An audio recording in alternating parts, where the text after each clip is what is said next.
So hi everyone, my name is Sam Buck. I'm on the development team here at ReFED, and I'm thrilled to be your host for today's session. And as people continue to trickle in, I'm going to take a quick moment to share a few housekeeping items. We are recording the session, so we will be making it publicly available afterwards. And you can probably tell this already, but during this webinar, everyone's microphones will be muted and videos will be turned off with the exception of the panelists, of course. However, this is not a participation-free zone. You are not off the hook. We really do encourage you to introduce yourselves in the chat box. So feel free to share your name, your organization, where you're tuning in from. And if you pop open that participants list and you see a name that you recognize, please, I really do encourage you to reach out. We hope that these ReFED virtual events can act as a sort of community gathering place. So not only receiving some great content, but also building those connections and fostering relationships. So pop it open, and if you see someone, say hi. And throughout the webinar, if you do have questions, we'd love for you to share those via chat. We're going to be monitoring those questions, and we'll try to address as many of those as possible during the Q&A portion. Lastly, if you do experience any technical issues, please reach out to my colleague, Cole, and that's at cole.leslie@refed.org. And I believe he's shared that in the chat, or will do so momentarily so that you have spelling. And with that, let's dive in. Perfect. So today we're going to be talking about SB 1383, a signature piece of California's legislation that aims to reduce emissions of short-lived climate pollutants. And for those of you that are familiar with this bill, you know that there is an awful lot that we have to unpack. But I know folks are dialing in from all over the place and coming from different backgrounds. So people may have varying levels of familiarity with SB 1383. So I'm going to take just a couple of minutes early on to lay out the foundation and the basics of SB 1383, and that will give us some good guardrails going forward.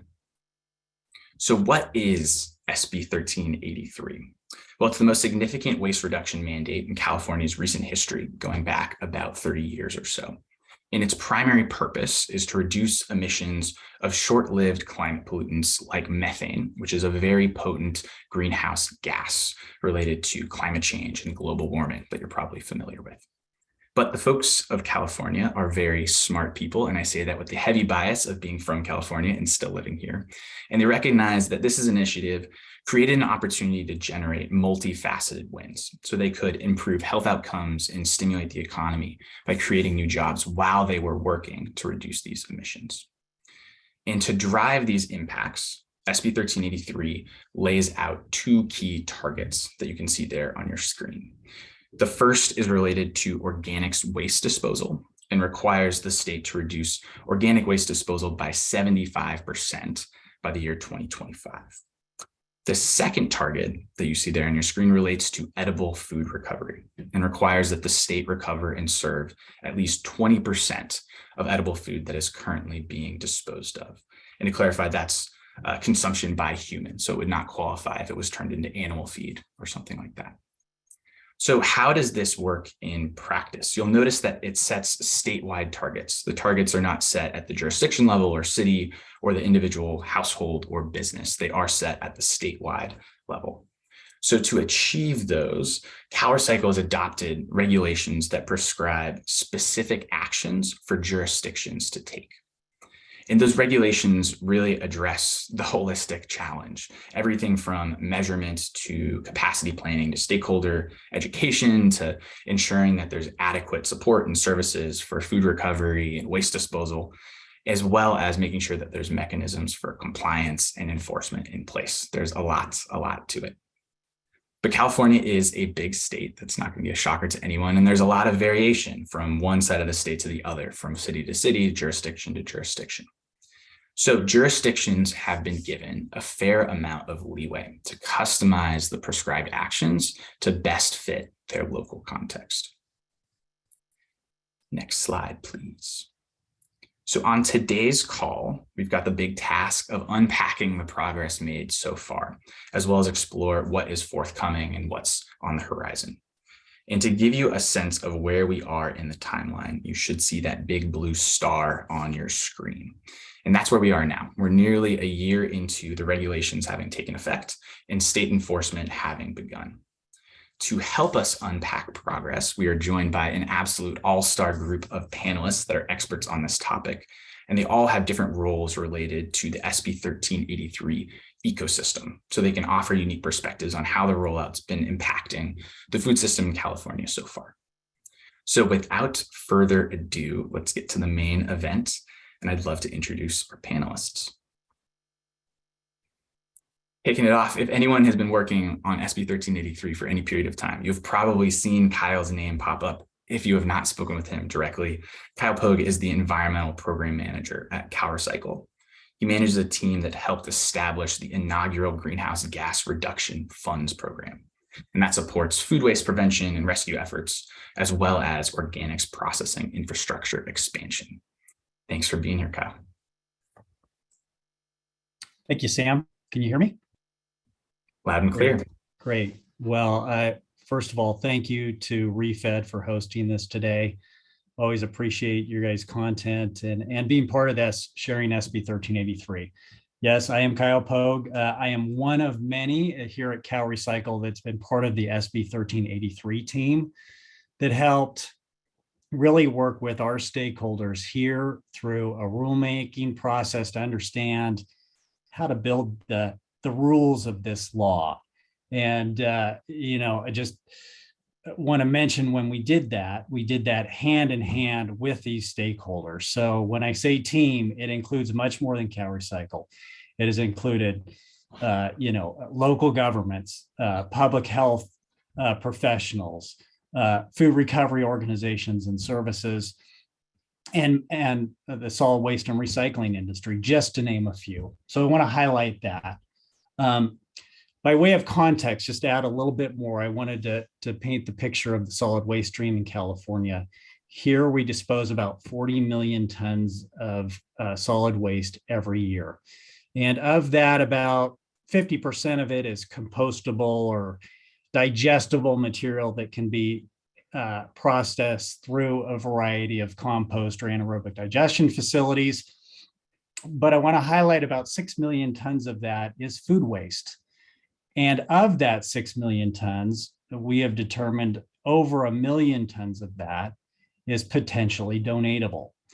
And that's what I'm here most to share with you today, the edible food recovery portions of SB 1383. So thanks for including us today. Appreciate it. Thanks so much, Kyle. Appreciate it. Thanks for being here. Next slide, please.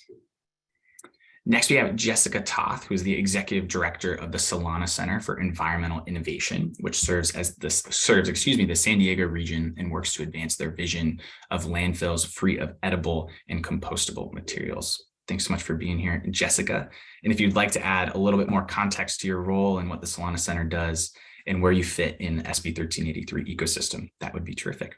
Great, I'll be brief. Solana Center for Environmental Innovation is a 40-year-old organization. We're a nonprofit and we serve the entire region. And most relevant for this discussion, we work with 80% of the jurisdictions in the San Diego region, providing SB 1383 compliance services. And that's everything from tier identification, that meaning which businesses are impacted, doing capacity planning on behalf of cities, doing education and outreach to businesses and households, as well as providing technical assistance and inspection services to businesses, food generating businesses. And I'll pass it on back to you. Thank you. Terrific. Thanks for being here, Jessica. Next slide, please. Next, we have Julia Heath, who is a recycling program specialist with the City of Oakland, and she supported the administration of the city's franchise agreements with the Waste Management and California Waste Solutions. She's also built a number of strategic partnerships to advance food recovery initiatives around SB 1383. Thanks so much for being here, Julia. If you'd like to share a little bit more about your role and how you fit in the SB 1383 ecosystem, that'd be great too. Yeah, thank you, Sam, and hello, everyone. Thank you so much for having me today. I'll just say over the past 6 years, I have been and I continue to be directly involved with many aspects of SB 1383, in terms of tracking, preparing, implementing, and reporting. And for the purposes of today's panel, I'll say that I'm currently the City of Oakland's lead on developing and implementing the 1383 required edible food recovery program. Terrific. Thanks, Julia. And it looks like you have a cheering section in the chat. I just saw a bunch of woohoo Julias pop up. So thanks for being here. Thank you. Next slide, please. Last but not least, we have Katie Marchini, who is the Chief Operating Officer at RePlate, a nonprofit food rescue organization working at the intersection of food insecurity and climate change. So Katie, I'll pass it to you for a more full intro. Yeah, of course. Thanks, Sam. Thanks for having me today. I'm really excited about SB 1383. We've been following this legislation since the very beginning. And as a food recovery organization, we facilitate the donation of food to nonprofits. And so we're super excited because one of the main problems that we've always had with food donors is this questioning around whether or not food donation is legal. And while it has always been legal, now that it is being mandated, we have a little more oomph behind our conversations with food donors. So we're super excited to be here today. Thanks so much for joining, Katie. Appreciate it. All right, we got a lot to unpack, as we all heard from the short intros there. So I want to dive right into it. And my first question is for Julia. So Julia, we know SB 1383 puts an awful lot on the shoulders of jurisdictions, and that is by design. But I don't think that I'm going out too far on a limb here to say that change is often hard. And a lot of whether change is effectively implemented comes down to and can be traced back to what was the perception of that change from the people that actually had to be doing some of that changing. So I'm wondering if you can give me a little bit of insight into what has the response been from jurisdictions, and has that changed from 2016 to now? There's been a little bit of life to SB 1383 so far. Yeah, it has absolutely changed. When we first learned about the edible food recovery program requirement, we were all freaking out and saying, hey, CalRecycle, we're recyclers. We don't know anything about feeding people. Why is the state asking us to design and implement feeding programs? And I think probably when I met Katie was 2017 or 2018.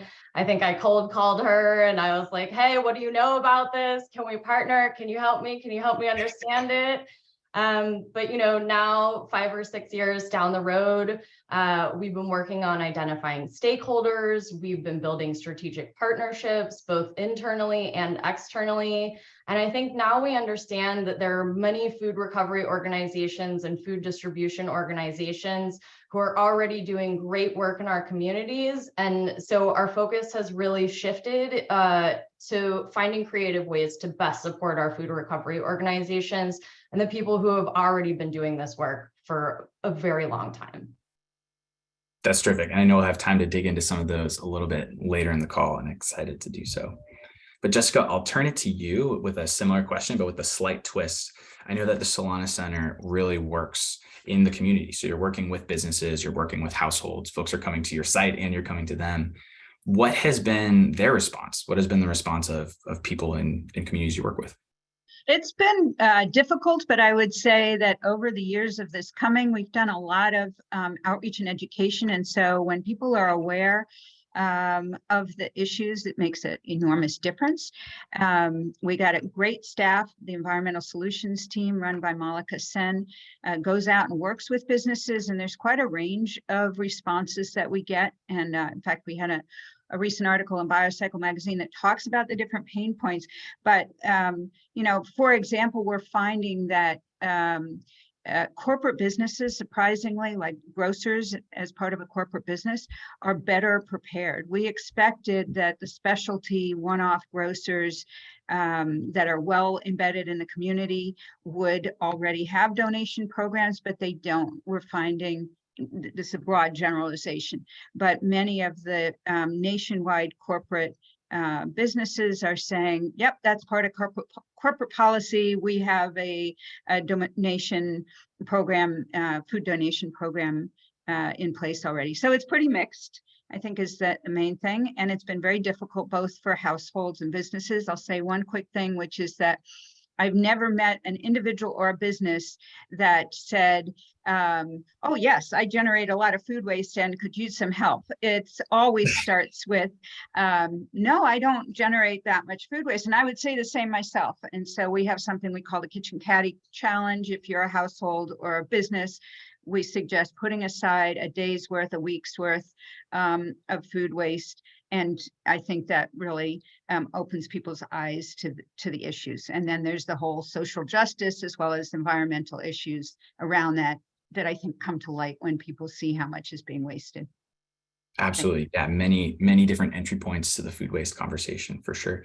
It's a really interesting finding. I'm a little bit surprised to hear that the smaller community level grocers didn't already have those in place where the large national ones did. Was there any particular reason for that? Is it just a scale question? Was there any insight into why that happened?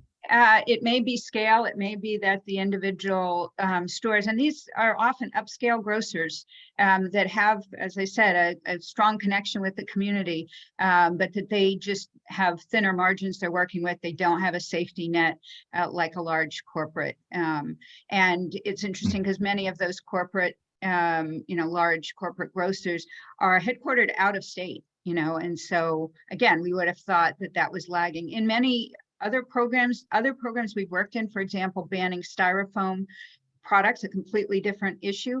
We have found more obstacles in working with the corporates who say, McDonald's, not to throw them under the bus, but will say that's not part of corporate policy. This was years ago, trying to get rid of styrofoam. But with the food donation, it seems to be baked in many of the larger. It is a surprise to us too.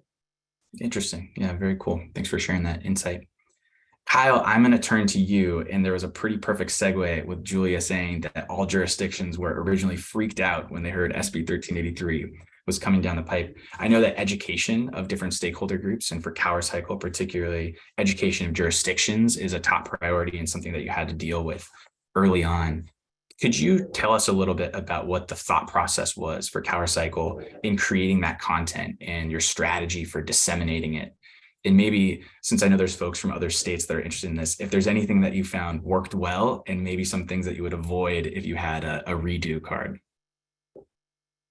Yeah, Sam, thanks for the question. And I'm sorry, I'm getting an unstable internet connection. So I hope I'm coming through still. Okay, great. Coming through clear. Okay, excellent.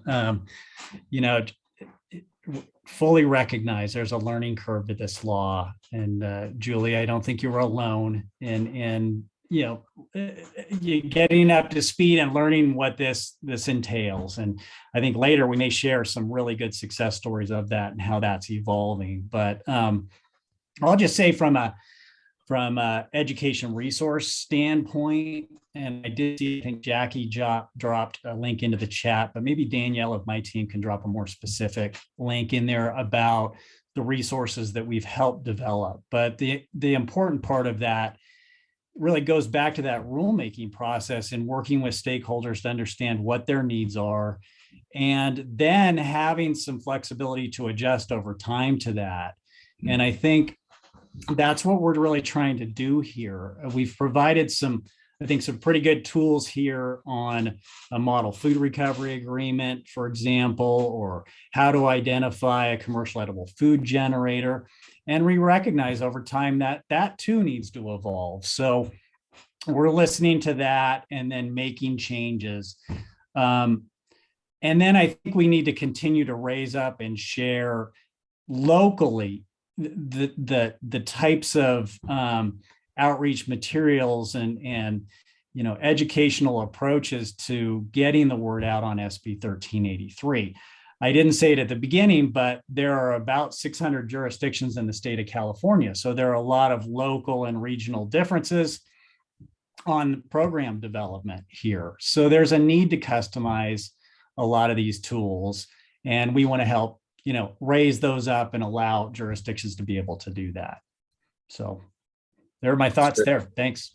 Yeah, no, that's terrific. I'm hearing a co-creation process and evolving, constantly updating and creating templates, but then factoring in new information that's coming in. And that's terrific. And I saw through the corner of my eye that there are some materials being dropped in the chat. So I encourage everyone to check those out if you have not had a chance to do so. And Kyle, you teed up my next question, which was going to be passing it back to Jessica, because so much of it does come down to the education process at the local community level. And Jessica, you are, of course, in the community. We already established that. What has been the education process for Solana Center? How have you educated businesses and households on the changes coming down the pipe? I'd say it's very uneven according to, so we have 19 different jurisdictions, 18 cities and the county of San Diego in our region. And it's very uneven. We've had some cities that did not approach us or did not do any work at all until they received funding from Cal Recycle. There was some state funding that came their way, and that was past deadlines they had meet or past local deadlines where they had to get information to the county. So it was very uneven. And so you can only imagine us contacting on behalf of a city, a grocer or any tier 1 business and saying, hey, we're coming to inspect you if the outreach and education hasn't taken place. So that can be a significant problem. So in some cities that have some of the frankly, the more well-off cities that have been investing in education and outreach all along, it's a much easier program to implement. They understand the environmental issues, they understand about food insecurity, and then in others, that's not happening. And we've actually gone to some restaurants and they've had the green bins dropped off, but they had no understanding of the legislation. And that wasn't because it wasn't sent to them. It wasn't absorbed. There's no substitute for the in-person face-to-face. And so we go lift the lid of the green bin and there's absolutely nothing in there, or there's trash in there. And who knows how long it's been sitting, but some cities have mandated that their hauler should just drop a green bin at every business, and others have said, no, we want to get the education outreach done first. And that's back to Kyle's point that they've given a lot of leeway to the individual jurisdictions for how to unroll it, but there really are some best practices that we've seen, in terms of education outreach has to come first, really does. Yeah, absolutely. And I'll stick on education for just a minute, but I'll turn it to Katie. Katie, it feels like SB 1383 in some senses has created a new market or accelerated the development of the market. And for you, I imagine business development and education are two sides of a very similar coin there. Can you, first of all, tell me if I'm right on that? And then if I am right, what does that look like? How have you been educating your own customers? Yeah, definitely. So I feel like we've been doing a lot of education, both on the food donor side, but also on the nonprofit side of who we're bringing the food to. And so one that started with webinars and just kind of making people aware, because a lot of people are not aware of SB 1383. And then the other thing was, just updating our website to have something specifically on SB 1383 so people could go to it and have at least a basic understanding of the edible food recovery portion. But what's been really interesting is, because of that, we've also had people come over our chat asking other questions about SB 1383 that are completely unrelated to the edible food recovery part. So we're trying to direct them to the right resources on Cal Recycle's website for that, which has been interesting. But yeah, for us, I think the process has been, letting them know that they are going to need to be compliant. Although, a little bit of the bite is taken away from that because enforcement isn't happening until much later. But right now it's really been helping people get set up. And I also wanted to circle back on something that Jessica was saying earlier about national grocers. Part of the reason why national grocers have those programs implemented is because it's a lot easier for them to take advantage of the tax benefits of donating food than it is for a really small grocery store. And then for small grocery stores as well, their protocol for turning things over on the shelf is slower. And so, for example, at my local grocery store, Duck Loy, I will find something on the shelf that is going to expire that month, which you would never see at a Whole Foods. It's getting taken off the shelf much sooner than that. And so I think that's another reason why is they are letting that stuff go to the last moment. So kind of reducing the amount that they would have to donate anyways. That's terrific. Yeah, thanks for circling back and giving us that insight. I am going to pivot from education, though we could unpack a lot more there, but I want to shift over to collaboration, because when we had our prep call, this is where I saw everyone's eyes light up. Everyone had a lot to say around collaboration. So I want to give this some airtime. Julia, why don't I start with you? Because a lot of those collaborations seem to pull from the jurisdiction level, and the jurisdiction has to be involved in some way. So how are you collaborating first with other jurisdictions? And then within your jurisdiction, are you seeing interesting collaborations take hold? And maybe tell us a little bit about those. Yeah, absolutely. Thank you, Sam. And I think many of us are in some of the same collaborations. And I'll start by saying that in Oakland, we actually had to start with interdepartmental collaborations. We reached out to our Department of Human Services to see what relationships they already had with food distribution organizations and how we could tap into those. And then during the pandemic, we worked with the city administrator's office, library and rec center staff to distribute prepared meals and bags of food at city facilities. And we even delivered prepared meals directly to housebound seniors. So we learned more about the system kind of through going through the actual exercise ourselves. And now we have an interdepartmental working group to address food insecurity in Oakland, which includes supporting food recovery activities. We also collaborate with Alameda County All in Eats Circular Food Economy Initiative, which is working to create job training and employment opportunities, local regenerative agriculture, food as medicine, food recovery, and food distribution. And then Alameda County Waste Management Authority, also known or better known as Stop Waste, has launched their own food recovery network, which convenes many of the food recovery organizations operating in Alameda County. I see some of them on the call today. And in that group, we, share information and we gain insight into the greatest challenges and opportunities facing our food recovery organizations to figure out how we can best support them. And then CalRecycle, Alameda County, and the city of Oakland all participate in the Pacific Coast Food Waste Commitment, as does ReFED, which hopefully many of you are familiar with. It's a collaboration of cities, counties, and states from California all the way to British Columbia, working to reduce food waste 50% by 2030. And lastly, we also participate in the California Resource Recovery Association's Edible Food Recovery Technical Council, which convenes jurisdictions and food recovery organizations across the state to share best practices. And now we're really looking to design a policy and advocate for sustainable funding to support food recovery activities.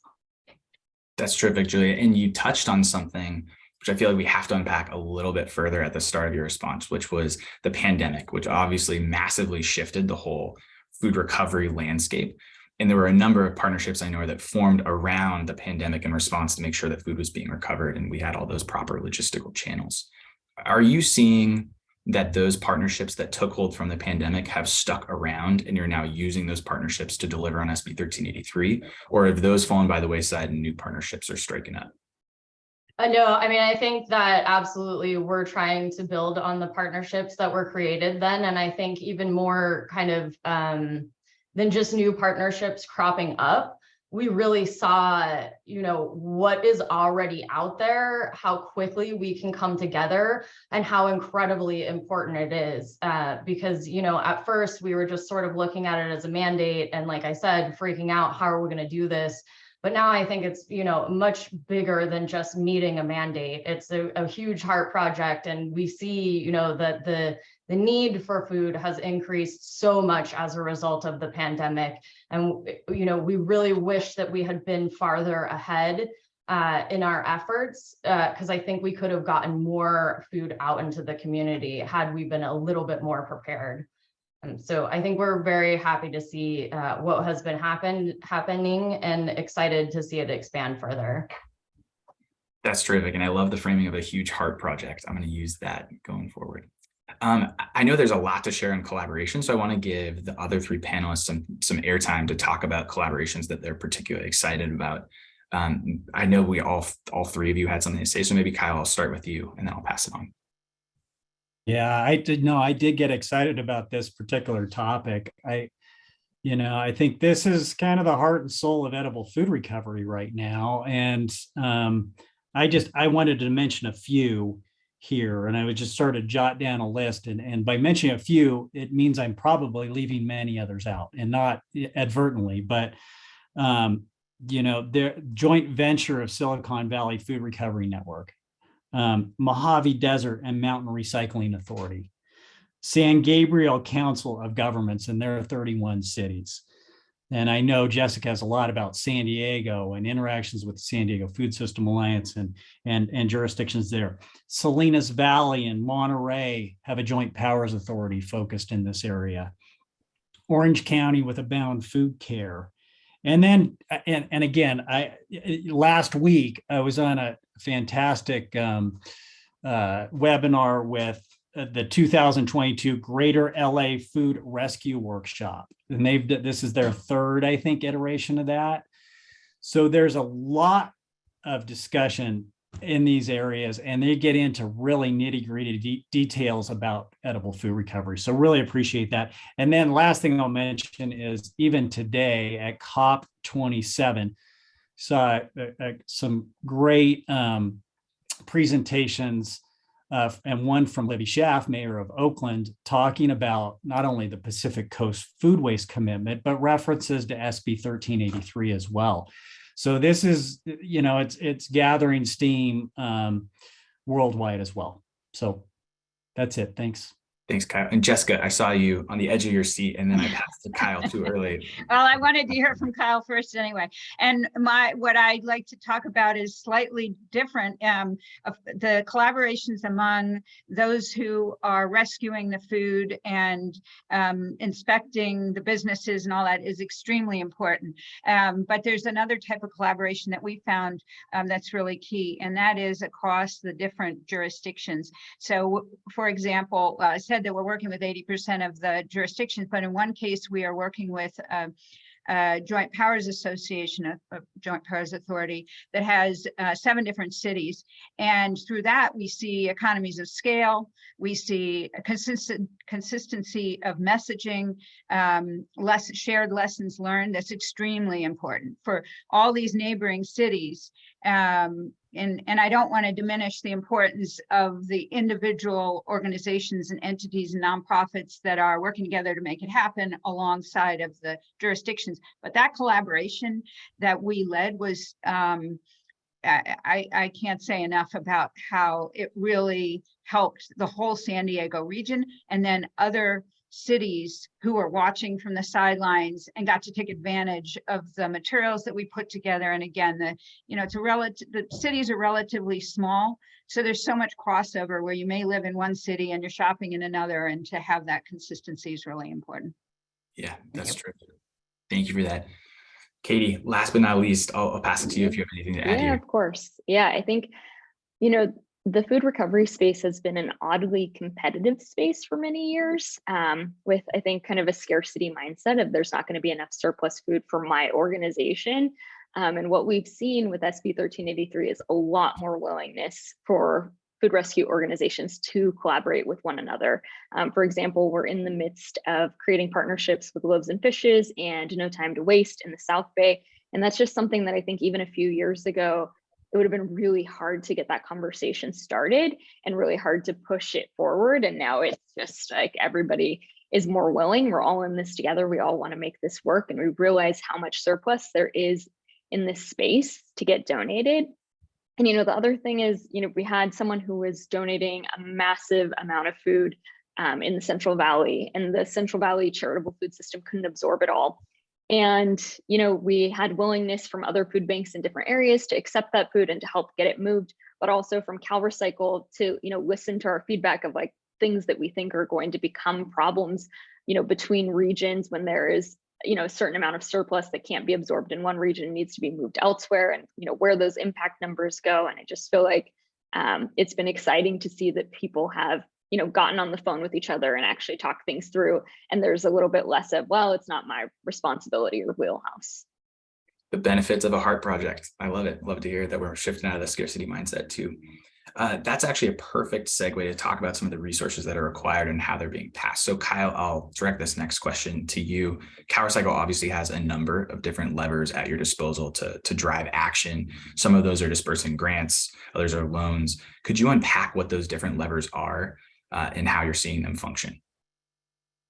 Yeah, thanks, Sam. And I realized I didn't mention NICRA. I saw that in the chat there, so I left out another group. But just know there are many others too. But yeah, I was going to mention two things here. I think one is funding, and the other is compliance assistance, kind of leading to enforcement. I think those are the two key levers that CalRecycle has. I do want to mention we've been fortunate to receive quite a bit of funding through various budgets in recent years. And I'm especially proud of the fact that we have about 100 projects statewide focused on either food waste prevention or edible food recovery.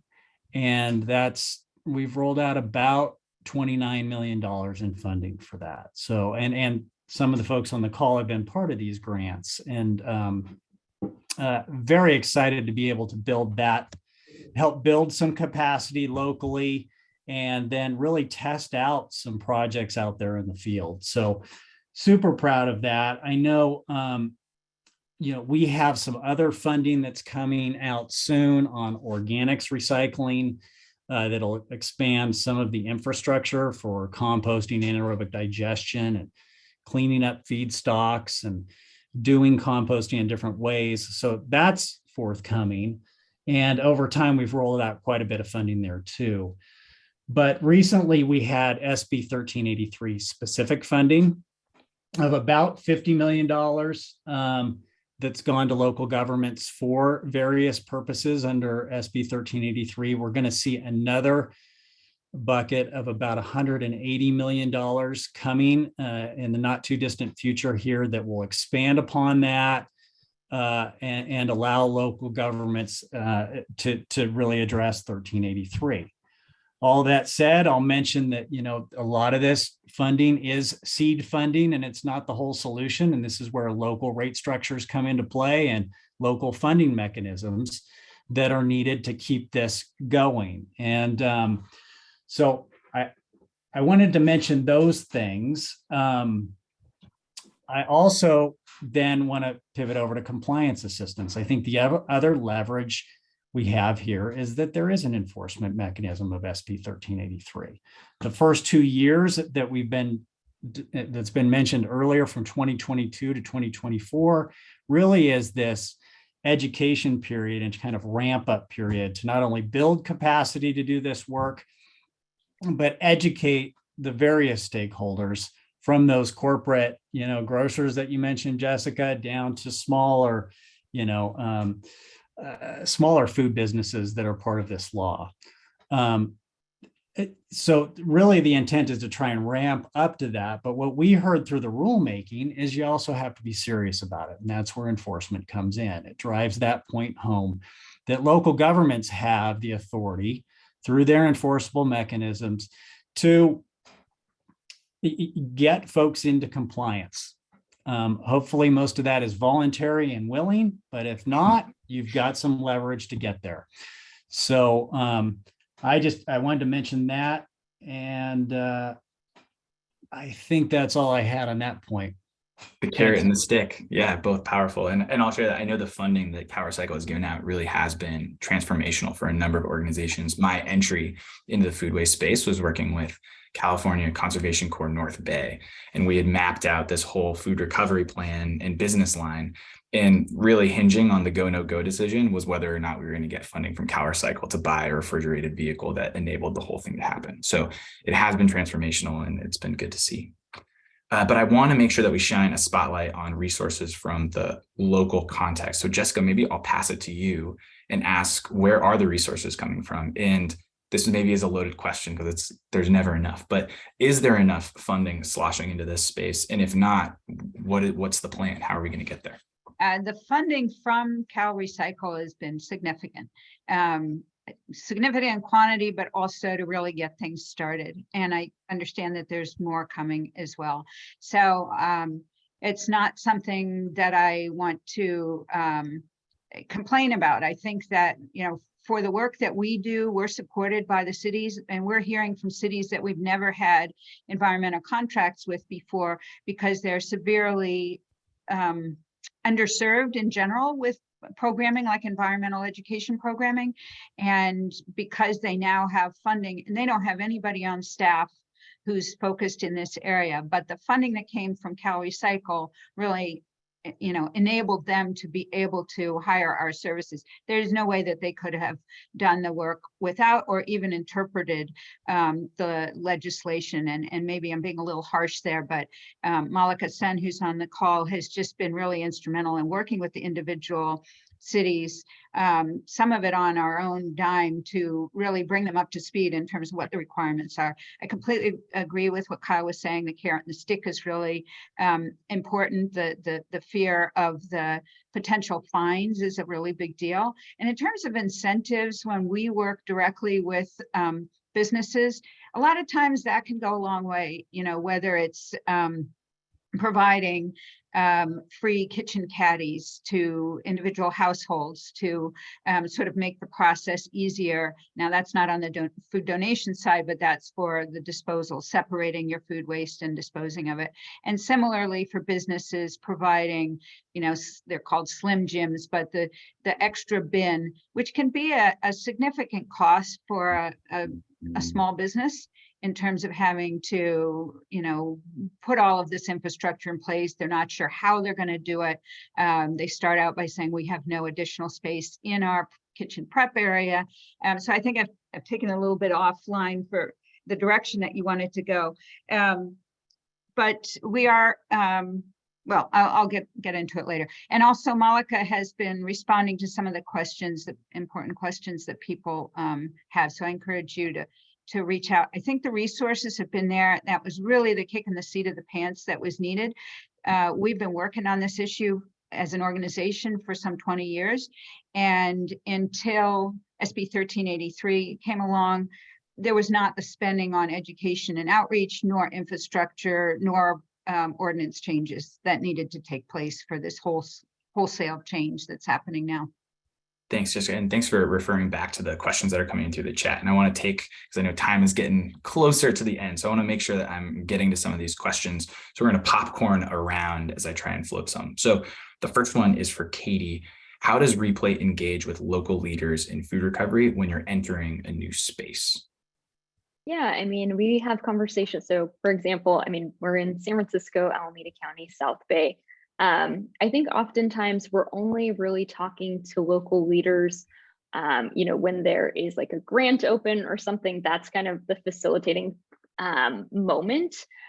We are a part of different, you know, food recovery groups where we are being connected with those local leaders, but there's not a lot of direct outreach necessarily from us because we're working, you know, mostly with the food donors, and we don't, I mean, we have a pretty good high level understanding of SB 1383, at least from the state perspective. You know, the different ordinances that every jurisdiction has passed is a little bit different. So we will reach out if we need some more information there. But yeah, a lot of it is just, you know, going in and starting and trying to figure things out. And if we need to connect with a local leader in that space to get more funding or to, you know, ask a question about SB 1383, then we do it. That's terrific. Thank you. Next one, I'm sending it over to you, Julia. It's jurisdictions and franchise agreements. So it's got your name written all over it. Can anyone speak to jurisdictional franchise agreements and the use of third-party haulers by a facility who is selling/donating their organic food waste? Wow. Okay. I wasn't prepared for that question. I'm gonna stay away from anything that has to do with franchise fees. We have seen some really interesting models coming out of LA where they have required haulers to kind of add in a fee for food recovery that's related to their franchise agreement. We haven't addressed that specifically in Oakland to date, but we certainly, I would say, recognize that there is a huge need to fund food recovery organizations. I mean, what we've heard is that they're all volunteer staff. They need access to cold and dry storage. They need more transportation. They need sustainable funding for paid staffing. And something that we've been talking about in Stop Waste Food Recovery Network have been trying to get all of the food recovery organizations on board with a fee-for-service model, because a lot of them don't charge. And I think a lot of the generators think that they're doing these food recovery organizations a favor by kind of dropping off a whole bunch of food. And if the food isn't high quality, you know, it may really not be a favor, it may be a huge burden. And I think the point that I would like to really keep coming back to is that we need to value the work of these food recovery organizations. We can't just think that they're going to do this work for free or because it feels good. Now that it is a state mandate, we need to find sustainable funding so that these organizations can pay their staff and can have a huge impact in the community and the environment. Thanks, Joy. I really appreciate that. And a quick note to everyone as I'm going through questions that are coming in through the chat. As you can probably tell, SB 1383 is massive, and everyone on this panel is a expert in their own corner. But so if something is not in their corner, forgive me for throwing it out there. Next one, Kyle, I want to send it to you, and others may have input as well. But it's on how are we going to measure progress towards that minimum, that floor of 20% on food recovery? Are there benchmarks? Are there years that we're using to benchmark? And how are we collecting that data? Yeah, I can answer that one. There are a number of baselines that have been set for SB 1383 when we talk about sort of that 75% goal or organics recovery, that bigger requirement that's based on a 2014 baseline that we established. Gosh, I hope I got that year right. But that's okay. Thank you, Jessica. I momentarily lost that. For edible food recovery, that's based on a 2018 baseline that we've established, and I referenced that a little bit earlier. And again, just reinforcing, those are statewide goals, Sam, as you mentioned at the beginning. And that's why I want to draw a distinction between that and what commercial edible food generators need to do. They need to recover the maximum amount of edible food, meaning it's not a 20% threshold. It's when we really look at this, we roll up the numbers that are ultimately reported by local governments and take a look at that. And we've got some early reporting still looking at, so we'll see some progress where we stand on edible food recovery, but there is an annual reporting process that will culminate with some numbers so we can measure that statewide progress. And then we'll also continue to look at the waste stream through waste characterization studies to see how we're doing as well. So hopefully that's answered your question. Yeah, that's terrific. And thank you for doing that on the spot and getting the 2014 right. Katie, I'm going to have the next question go over to you. So Replate has an interesting model where you pay for the services of recovering food. And I think that is a departure from what has existed in the past, and it's interesting and is worth talking about on this call. And relating that to SB 1383 with some more funding coming into the space with those enforcement mechanisms, has that helped solidify Replate's business model there? What are you seeing? Yeah, so what I'd say is that yes and no. I feel like we have had a lot more interest in fee-for-service model from other organizations coming to us and wondering how we have implemented that. I feel like in the upcoming years, as more food is being brought into the space and food recovery organizations have more of a burden of moving this food around, I think we will see at that point that more of them will be implementing this fee-for-service model because they will need to in order to be competitive in the space. And I think, a good thing to remember, and as Julia was saying, this work is not free. Even if an organization isn't charging for it, someone is paying for that pickup to happen because there is time and gas and resources, refrigeration, reheating that goes into this work. And somebody is doing that. So either, it's being grant funded or it's coming out of the pockets and time and labor of volunteers. And, we'd really like to see other organizations move in this direction. And I think, Hollywood Food Coalition in LA, they have a feeding service, but they also do food recovery, and they have been really good at trying to kind of gather other food recovery organizations to say, I think, we need to charge for this, because if we are all charging for this, then there is not the option for a food donor to say, hey, I'm just going to go to the person who's doing it for free, because eventually the person who's doing it for free isn't going to be able to service all the people who want to have it done for free. That's terrific. And another shout out for collaborations. And I'm seeing some claps coming through on the other side. So you got a good audience there. I know that we're coming close to time, and I want to do a couple of everyone answers questions to wrap things up. And the first one, I just want to talk about some of the bright spots that we're really excited about and we're seeing in SB 1383. So Julia, why don't we start with you? What is your favorite bright spot in SB 1383? Oh my gosh. Well, I mean, I think the whole intention, right, is to reduce our methane emissions in California. So the biggest bright spot is, if we're successful, we can make a huge, huge impact on climate change right in our own state. That's terrific. Katie, I'll pass it over to you. Yeah, I think same as Julia said, I think we want to see an impact on climate change. And I feel like California leading everyone else in that direction. Hopefully we'll see more legislation similar to SB 1383 in other states. It already feels like others are starting to talk about it and it's being percolated. So we're excited for that. And I feel like, when California does something related to the environment, others tend to follow. And that's a big deal for us as a national food recovery organization. Absolutely. Snaps for that. Kyle, I'll pass it to you. Well, I'll throw a couple of quick thoughts in here. One, where it's Wednesday here at 11 o'clock, and there are 207 participants on this webinar, which shows people care and they're paying attention, which is really neat. I think that's a bright spot. The collaboration already cited is super important. And we are hearing from other, states around the country.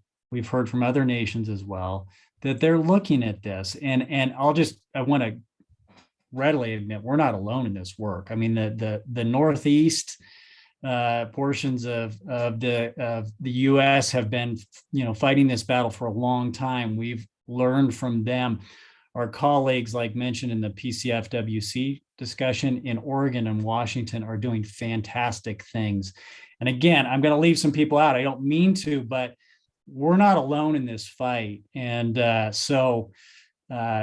really appreciate the attention being paid to this. And that's a bright spot. It is a good problem. There's too many bright spots and you're leaving things off. That's a problem to have. Jessica, I'll have you round this one out. From our perspective, I would say what's the real bright spot is the attention and the awareness that's been built to date. There's definitely a lot of activity that's happening. I don't think that's anywhere near crested. We're still rising on that. But again, awareness and education. I have neighbors who, thought that meat composting at home was the oddest thing. And now they understand that there is an environmental aspect to food waste in landfills. They understand the term food insecurity. And that was not the case, I'd say 5 years ago, and for sure not 10 years ago. And businesses understanding it as well. That's terrific. And this is going to be a related twist on the question I'll ask all of you to answer it to round this out. And then we'll go about our Wednesdays. But we know that there's folks calling in from California. There's a lot of folks calling in from outside of California that are thinking about implementing some of these things. There's already been so many insights shared, but I want to know, what is the insight that you want everyone to leave with top of mind? What is the one takeaway? If you had to boil it down to one, what would it be? And we'll go in reverse order from last time. So Jessica. What I've really been seeing and excited about it, and I feel quite firmly, is that legislation, investment, and community involvement all have to come together. And without that, we were sort of all individually working in the dark. And I think together we're making change. Perfect. I'm now forgetting my order, but I think it goes to Kyle next. I'm going to second what Jessica said. That was fantastic. I agree. I mean, there's got to be, a culmination of all this together. If you don't have that, it's going to be a challenge to be successful. And I'll readily admit here, we're in the early phases of SB 1383. So keep an eye on us as a collective group here, and let's stay in contact and continue to share. Terrific. Thanks, Kyle. Katie, I'll pass it to you.